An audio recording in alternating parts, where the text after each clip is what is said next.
আসসালামু আলাইকুম দর্শক, আজকে চকলেট কুকিজের একটা পারফেক্ট রেসিপি শেয়ার করব। আজকের এই কুকিজ আমি কিভাবে তৈরি করেছি জানার জন্য পুরো ভিডিওটি প্রথম থেকে শেষ পর্যন্ত দেখার অনুরোধ থাকলো। আজকের কুকিজ তৈরি করার জন্য প্রথমে একটা মিক্সিং বলে নিয়ে নিব সয়াবিন তেল 1/4 কাপ, ঘি ব্যবহার করেছি 1 টেবিল চামচ, এবারে পাউডার সুগার ব্যবহার করেছি 1/2 কাপ, লবণ দিয়েছি 1 চিমটি, ময়দা ব্যবহার করেছি 1 কাপ, কোকো পাউডার 1 টেবিল চামচ, এবার দিয়ে দিব বেকিং পাউডার 1/2 চা চামচ, বেকিং সোডা 1 চিমটি। সবগুলো উপকরণ একসাথে বেশ ভালো করে মিক্স করে নিব। একটু সময় নিয়ে সুন্দর করে মিশিয়ে নিতে হবে। এবারে এই উপকরণগুলো এক সাইডে রেখে দিয়ে আমি একটা বাটিতে দিয়ে দিব ইস্ট 1 চা চামচ, আর ব্যবহার করেছি কুসুম গরম পানি 4 টেবিল চামচ।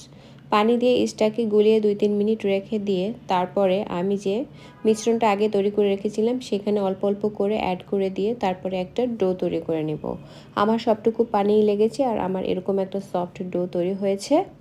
এখন এটা দিয়ে আমি কুকিজ তৈরি করে নিব। কুকিজ তৈরি করার জন্য সবগুলো কুকিজ যাতে একই সমান হয় তার জন্য আমি সমান পরিমাণে ডো নিয়ে কুকিজ তৈরি করব। আর কুকিজটাকে যেই বেকিং ট্রেতে বেক করে নিব সেখানে আমি তেল ব্রাশ করে আগে থেকে রেডি করে নিয়েছি। আর এরকম করে গোল শেপের করে আজকের এই কুকিজগুলো আমি তৈরি করে নিব হাত দিয়ে। আপনারা চাইলে কিন্তু এটাকে চারকোনা শেপ দিয়ে নিতে পারেন।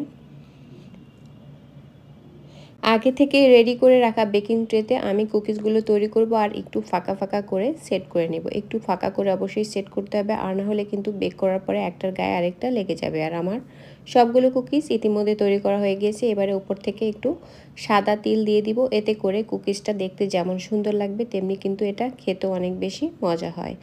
এখন আমি এই কুকিজগুলোকে বেক করে নিব। বেক করার জন্য একটা ইলেকট্রিক ওভেন 180 ডিগ্রি সেন্টিগ্রেড তাপমাত্রায় 5 মিনিট প্রিহিট করে নিয়ে আমি এর মধ্যে এটাকে বেক করে নিব। আর আমার বেক করতে সময় লেগেছে মোট 22 মিনিট। এটাকে কোনোভাবেই ওভার বেক করা যাবে না, তাহলে অতিরিক্ত শক্ত হয়ে যাবে। আমার কুকিজগুলো ইতিমধ্যে হয়ে গিয়েছে। একদম গরম অবস্থায় বেকিং ট্রে থেকে এটা তুলতে যাবে না, তাহলে কিন্তু কুকিজগুলো ভেঙে যাবে। একটু ঠান্ডা হয়ে গেলে এটি আপনা আপনি উঠে যাবে।